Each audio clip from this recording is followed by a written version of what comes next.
Life. It's a funny thing, life. Just when you think you have it all together, we're thrown a curveball, twists and turns that we have to figure out how to navigate.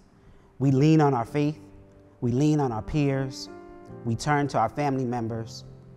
But when it's all said and done, it's just us and God. What do you do when life throws you a curveball? How do you manage those situations? Well, tonight, we've taken time with some of our members to talk about life's curveballs and what they did in the midst of those incredible trials, and how, when faced with overwhelming circumstances, they did not quit. I'm your host, Minister Antoine Garrett, and I'll be sharing tonight's stage and tonight's session with three of our ladies from our congregation as they share their stories. First, Sister Linda Stansberry will share her story about what it was like for her and why she didn't quit. Hello, my name is Linda Stansberry, and I'm here to tell you about the reason I didn't quit as I went through breast cancer. I am a 2-time breast cancer survivor. Unfortunately, in this main stage of my life, at least I thought so, I was diagnosed with breast cancer.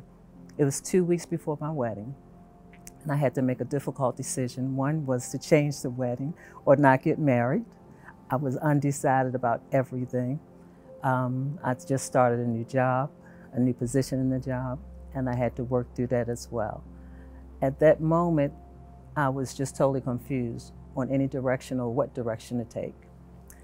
But of course, I had to persevere and make some harsh decisions. I stayed in prayer constantly to ask God to guide me through that process. When I was diagnosed, the doctor that diagnosed me just came in the room and just made a quick statement that you have cancer, and he walked out the door. Didn't see him anymore.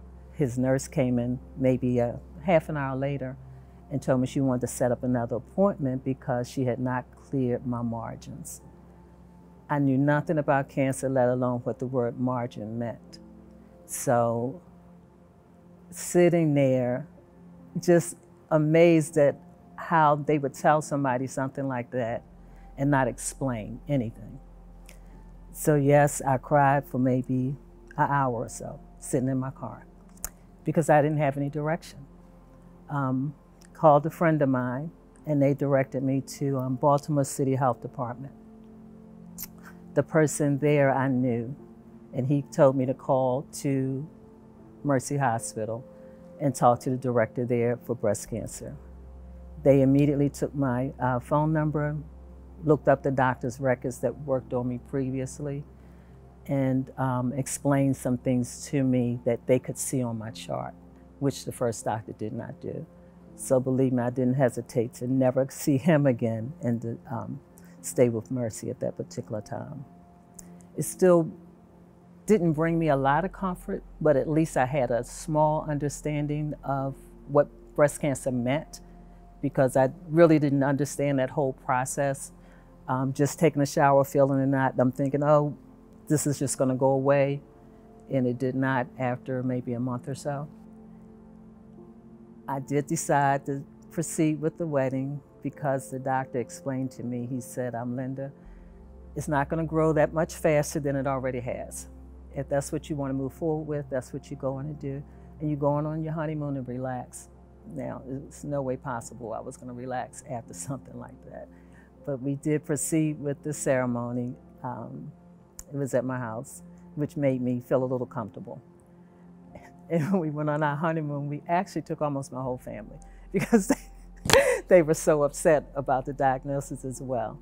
Although I told them, you have to give me 2 or 3 days. I want to just be alone with my husband so that we can come out and we can talk. Because things were moving so quickly.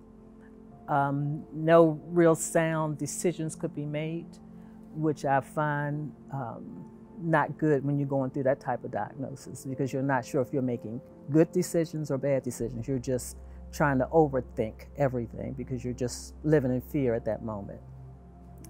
When we came back from Myrtle Beach, our honeymoon, my husband will never let me live down.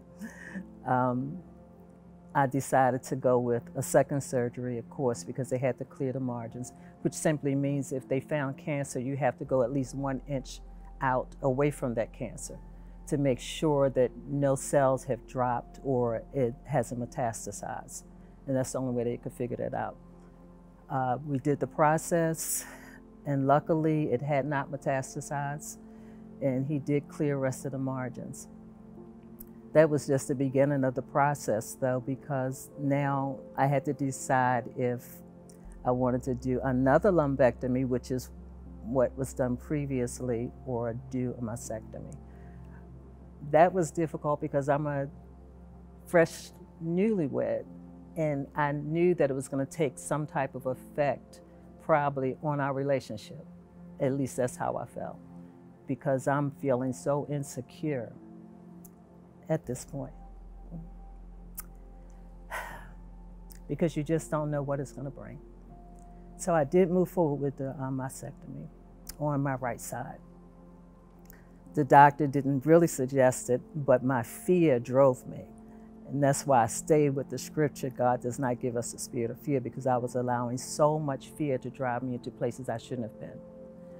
Then I kind of withdrew from everybody, even from church, because we do that sometimes, because we're placing that in the wrong place.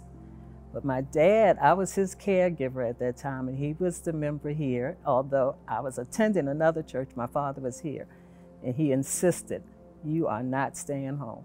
He was 85 years old, and he had became my caregiver, versus the roles had truly changed. And I actually saw a different person in him.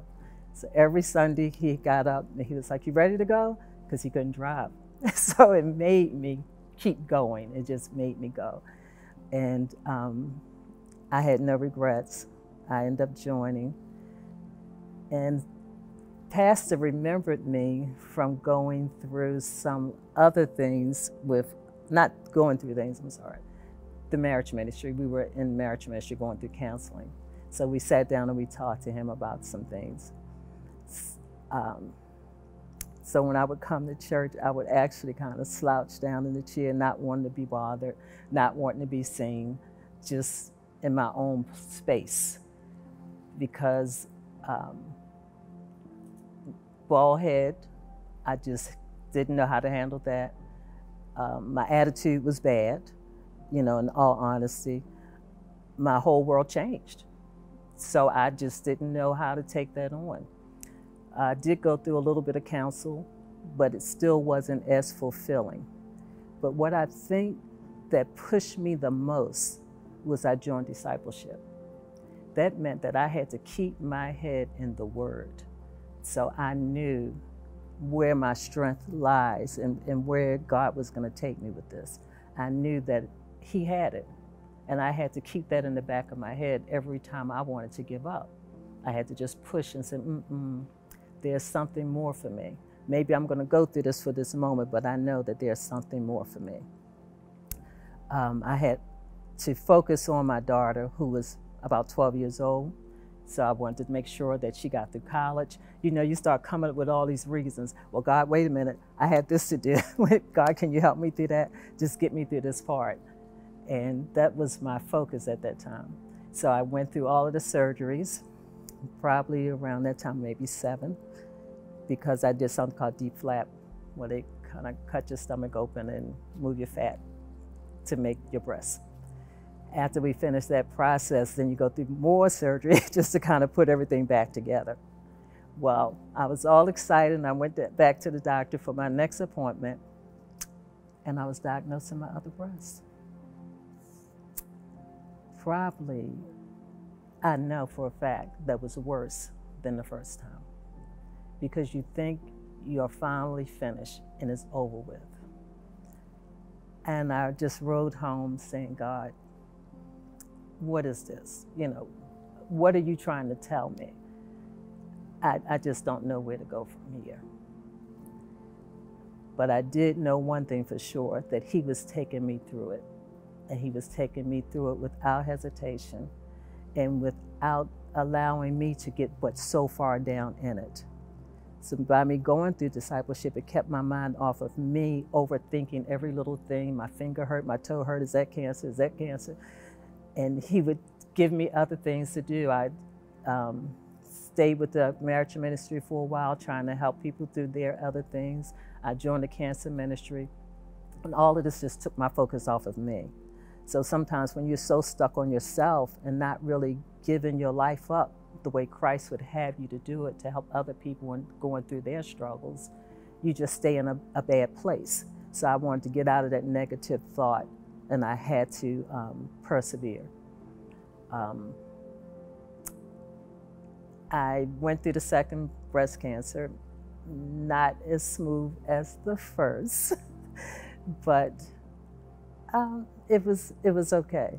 It was okay, because I think I knew more of who I was at that point, because I had finally taken a deep enough breath to allow God to come in and me stop trying to control everything, the things that I want to be a certain way. Why did you take my life and take me down this direction? And it's not the path that I want to go into.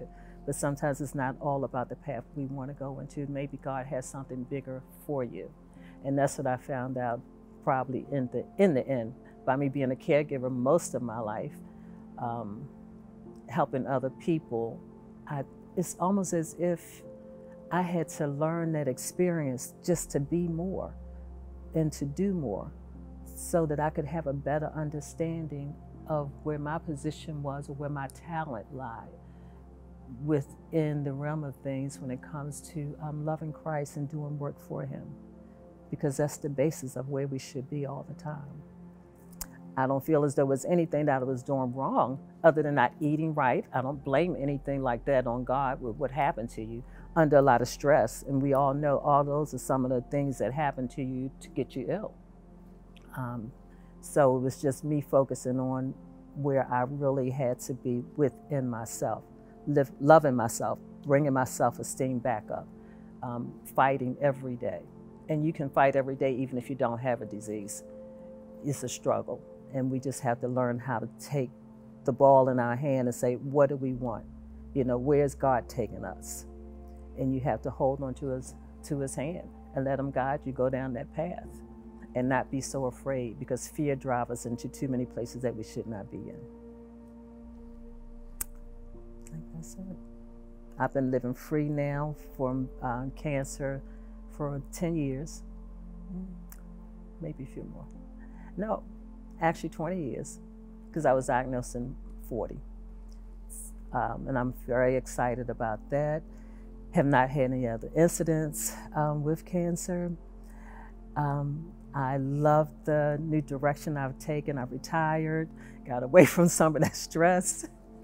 And I just enjoy working with people, being an advocate for breast cancer patients in particular, going with them to some of their appointments so that they don't have to go through some of the things that I went through, helping them to understand the process, helping them to understand that they're paying the doctor is not paying them, that they can ask questions and that it is okay not to be afraid. And I just try to stand on that one word, not to be afraid, because God has it. And if we stand strong in faith, then there's no question. There should be no worries. But that's where I am now. Thank you for sharing that, Sister Linda. Deaconess Clara, when you watch Linda's testimony, what comes to mind? Well, I saw the pain that she went through in the process, and I think the second time that you were diagnosed, that was really disheartening. It was disheartening for me, so I know it was disheartening for you. But towards the end, as you began to share how you refused to fear, use the Word of God, discipleship, and everything that you learned, then I could see the light coming back up again. And that's what I saw. I saw her light rising again. Yeah. Her becoming. Good. Michelle, what about you? When you watched Miss Linda's testimony, what did you think? Well, I saw a very strong person. and very real, because even though she had a circumstance and she thought she was working her way out of it, was getting better, but then something else came. Sure. And that's so relatable, because just because we're in a situation one time and God delivers us doesn't mean we're not going to get into another one. So we have to hold on to our faith and just believe that just like he delivered us from the first one, he'll deliver us from the second. And so that's what I took from her, that it was so relatable. All the feelings, even though we're Christians and we believe, but it's so relatable. Yeah. Yeah. Thank you. Well, Miss Linda, that was your story. But you said something in that story that I saw even Michelle when she watched it. When the doctor walked in and gave you the diagnosis, and he walked out and left you to manage that. I know you talked about how hard it was. Looking back at it though, what would you tell your younger self in that moment? In that moment, to stand strong, because I wasn't telling myself that at that moment, because I wasn't understanding the process. And also to see somebody with no compassion, I think that hit me the hardest probably at that time. I'm dealing with myself, but now, how can you be a doctor? To even just do someone that way. And I think that moment actually drove my path to, in my direction that God was taking me. Because from that point forward, from that moment forward, I know that something inside of me changed when it came to any type of illness and talking to people. Being a better listener, we have to listen to people. We don't listen sometimes. To just try to understand them better, Empathy goes a long way. It goes a long way. It goes a long way. And in that space, that was a thing that when I listened, I didn't see that exhibited by the doctor.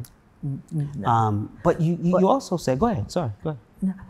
But with that, I did work with University of Maryland for healthcare disparities. We, as people of color, are treated like that often.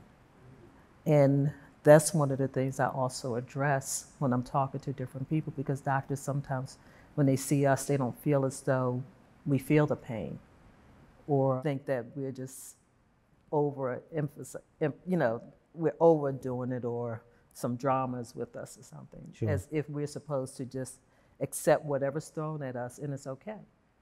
Because I've sat with so many patients and my heart has gone out to so many of them, because they wouldn't even sometimes give them a second opinion. You said something, and that is, people just want to be seen in their circumstances, right? Right. They just want to be acknowledged for what it is they are facing. Absolutely. Whether they are getting a diagnosis or undergoing any type of circumstance, you just want to know that you're seen. Yes. And in that moment, what I got is that you didn't feel seen by the professional who was charged with seeing you and providing care. You mentioned something though. You said this was 2 weeks before your wedding? Yes. Wow. Yes. I went to the doctor probably a month before my wedding or longer, but he didn't call me until maybe 2 weeks before the wedding, because actually I called him to think about it, because it was taking so long for him to give me a call and tell me what was going on. They always had that old saying, if you don't hear from the doctor, then everything is okay. But for some reason, I didn't want to go with that. I needed to hear from him. I needed to know. And this, when I set up my appointment in the middle of everything else I was doing. And then I was diagnosed. Yeah, leading up to wedding is It's an incredible time, as everybody in this room knows. You know, that's already a busy time. Yes. There's so much going on in our minds, and add on top of that this diagnosis that you are now, you know, at that time faced with. Talk a little bit about your husband's role early on. Well, when I told him, which was a difficult moment, I actually asked him that we delay it because I didn't want him to go through a process that he didn't sign up for. That's the best way I can put it. And I wasn't sure if he could really handle it because I wasn't handling it well. But he thought because his dad had gone through cancer that he could. But I wasn't his father. You know, I was a new bride. So it was going to be a totally different story, and I kind of understood that. But we moved forward. He assured me that he could handle it. And as we went through the process, he did the best that he could, and he did pretty good. I can't complain about it. He went with me to every single appointment, every one. But sooner or later, it came out that we had to handle this differently, you know. So we end up in council. Okay. Yeah, just going through some moments. Yeah. Yeah, because it was trying not just for him, but for the whole household.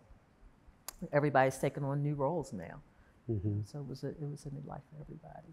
Yeah, that raises a great point, because oftentimes we think that our circumstance only impacts us. But everybody in the household, whether spoken or unspoken, is impacted Absolutely. by the things that we go through, Absolutely. right? And so you said you ended up going to counseling. Yes. Counseling was beneficial for you all. Oh, absolutely. Absolutely. I think it's something that we don't talk about enough, something that we don't do enough of, because we have a lot of stuff that's inside we've never unpacked. So I didn't want that to build up. Yeah. Because I didn't believe in the D word. So we had to do something, and we had to do it sooner, you know. So, yeah. Understood. Yeah. You also talked about, fast forward a little bit, you talked about discipleship and what discipleship did for you.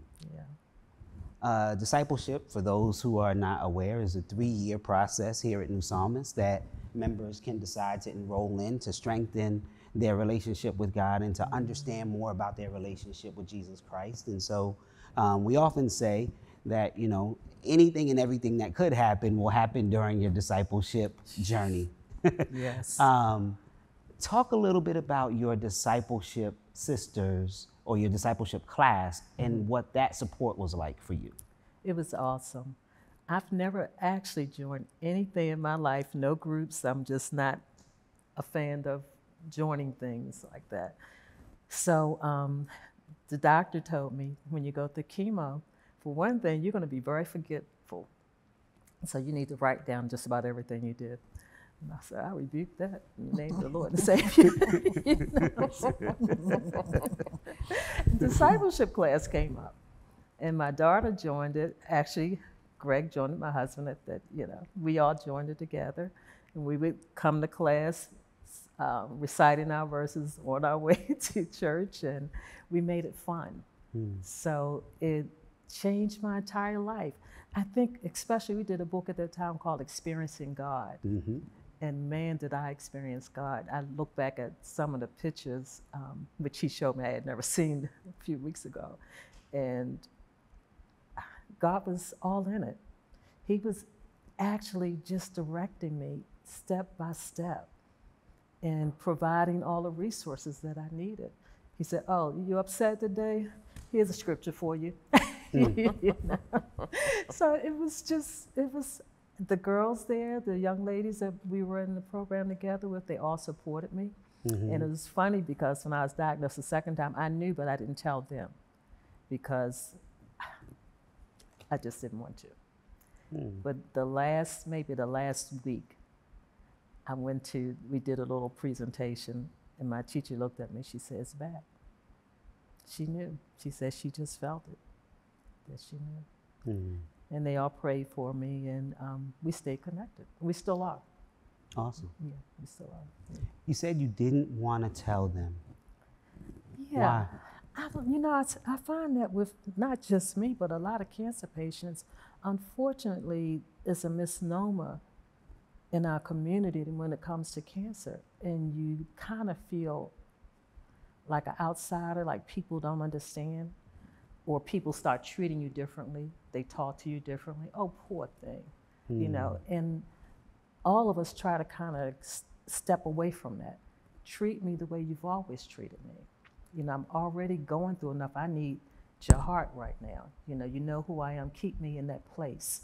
Or I used to tell my sister, she'll come over and sit with me. I said, stop looking at me like I'm dead. I need some life in this space. Just that's the only thing you can bring in here, some life for me. So I think I didn't want that to happen within this circle that I was enjoying so much. Got it. Because they didn't do that. And I just kind of waited, and they hugged me, and they were like, and I told them, and they were like, Linda, come on. So, yeah. As uplifting as discipleship was, you also mentioned, though, that you reached a point where you wanted to withdraw. But because of the role reversal with the role with your dad and what ended up being a role reversal, you couldn't withdraw. No, I wouldn't come out of my room some mornings. He'd go to McDonald's and bring me some little food, or go downstairs and cook me something. I just went through a thing where I was angry, and I was actually angry with God at first, because I'm like, I did everything, I thought I did it all right, and I had to get myself in that place. And my father was just knocking on my door. He said, this is not how that works. God has more for you. And he was just there constantly, constantly. Yeah. Deaconess Clara, she said being angry. Now, as a deaconess, is it okay? I mean, be angry with God? I think it's okay, because God is big enough to accept our anger, and he knows what to do with it. Yes. And so I think it's perfectly okay to have all of those feelings and to pour them out to him, because he is the only one that can handle all of those feelings that we have. That's important. Yeah. Michelle, you said earlier that this was a relatable story. Anger is a relatable emotion. When you were angry, talking to God, did that ease your anger? Not really. I think consistent talking with God eases the anger. But just a conversation, no, because I'm angry when I'm talking the first time. But and it's funny you said that, because I just went through a situation where I was angry with God. It really, like, this has been, I was angry before, but this time I was really angry. But as Bishop said, you have 24 hours. And after the 24 hours, I was okay, because now I'm back to, okay, God, this is all in the plan. You're going to take care of it. So, you get to a place where, I don't know, it's always going to be something. So you get to a place you're like, God, okay, you took me out of it. Why am I going through this again? Or why is it something else again? Even if it's not the same situation. So I just feel like that's just a natural feeling, a natural emotion, that we get angry, and he understands that. But I thank God that he is merciful and that he forgives us. Yes. He knows. He's patient. He's kind. And even if we go to him and say, God, forgive me, he will do that and in our anger. So I think it's just a natural reaction. Yeah. Well, Miss Linda, we want to thank you for sharing of yourself and sharing your testimony, that it might be a source of encouragement to others, whether they're dealing with cancer or some other situation, that they wouldn't give up, that they would surround themselves with others who would encourage them and not allow them to shrink back. You also touched on the importance of discipleship. But we thank you because it also showed us that even in the midst of our circumstances, we can serve others as a way to help someone else who may be coming behind us with a similar situation. Thank you for the opportunity. Absolutely. And we want to thank you all for tuning in for our first session of talking about obstacles, but not just the obstacles, what it means not to quit. We encourage you to come back next week as we hear additional stories of overcoming obstacles, standing strong, and refusing to quit. I was okay with relocating out of my home to an apartment if that's what I had to do, because at this point, I didn't know what to do. We got the home together. I didn't get the house by myself. So now I have to figure out, how do I make it by myself versus with my spouse? And all of this weight was dropped in my lap. So now I have to navigate my life and figure out, how am I going to get through this?